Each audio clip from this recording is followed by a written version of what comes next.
Hello everyone.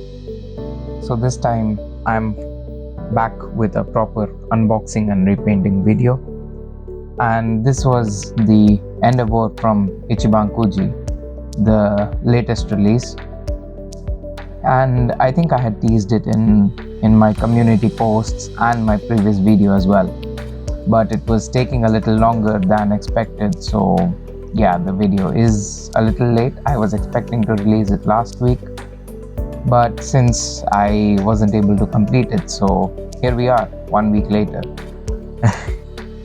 And yeah, as you can see, the figure is nice.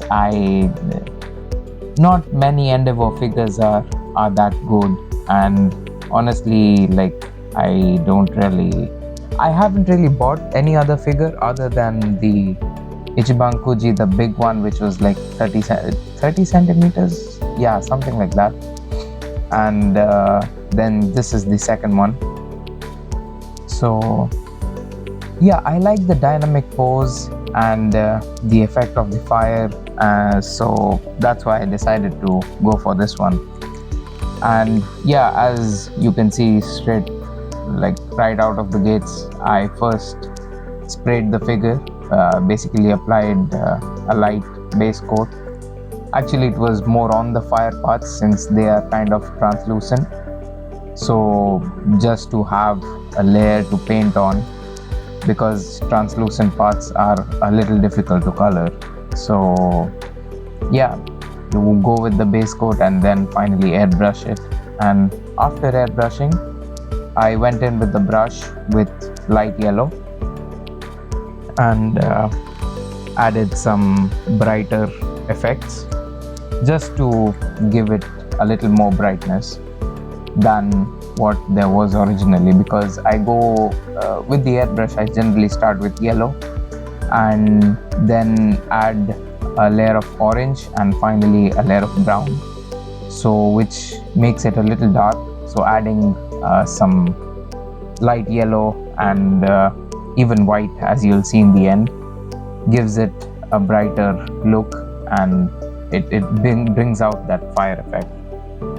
So yeah, after that I went in with blue. Basically wanted to finish the bigger portion first, and of course this time I went for again the streaking effect with illustration style painting. So basically like trying to depict the stretching of the fabric along the muscles.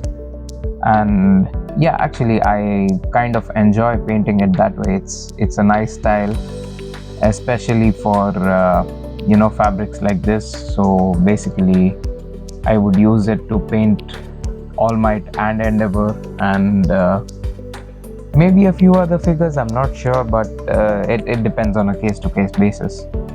So yeah, so as you can see, I went in with straight blue for the first layer, and then I lightened it a little bit and went in again with the streaks, and finally is like a lighter layer, basically 3 layers of blue, and then finally a layer of black to add in some extra details or like make the blue pop out. Honestly, you don't really need black if you go in with like darker blue shades, but I like to add the black because in this case I have 3 layers of blue, and when I add the black, it actually makes the blue pop out. I feel like it gives an extra effect to the figure, and that really makes it look awesome. So yeah, here you can see me going in with the lighter shade, or rather the last shade of blue, which I applied. And yeah, even at this point the figure was looking quite good. I was happy with the results and decided to move on with it. This kind of style is quite nice. I mean, I don't really do it as much, but whenever I get a chance to do it, it's fun. I have fun with it. And yeah, of course I had to repaint the whole figure, so the skin, the fabrics, even the belt, everything had to be colored again. And you can notice I did not really apply a top coat on one of the shoulder pads and the right hand, since I had actually dismantled the figure before I started painting, so I just kept them away while spray painting it. And I think that's fine, especially when you're working with colors like Gaia notes, which I use, or basically lacquer based paints, since they are quite permanent and they'll stick to the figure nicely. You don't really have to worry about the paint coming off. And yeah, so that's why I think you don't really need a base coat in such cases. Sometimes you do if you plan to change the color. I think I've mentioned it earlier that like there are certain cases where you would want to use it, but not in each and every case. So yeah. And yeah, so once the blue was done, I moved in to like paint the skin, and then finally the smaller details like the red lines, and finally the belt. So basically kind of went from bigger to the smaller details.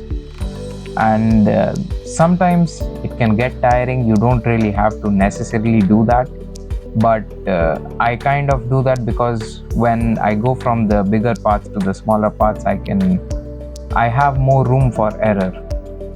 For example, like when I'm painting blue, I might end up getting some blue over the red parts or over the belt, and when I am doing the smaller details, I can actually take that time to fix whatever errors that had happened while painting the bigger parts.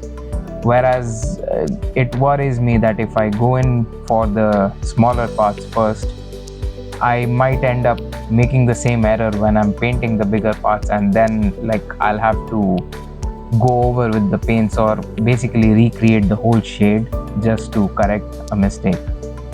So, but honestly, it depends on like personal preference.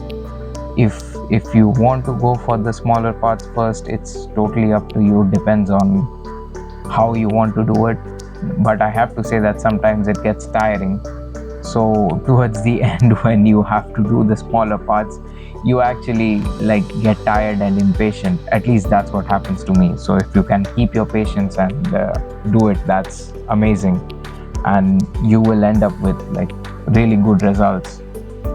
So here since like I said, here I added like another layer of light color, which was, I was thinking about adding white, but instead I ended up adding a little yellow to it. So basically very pale yellow.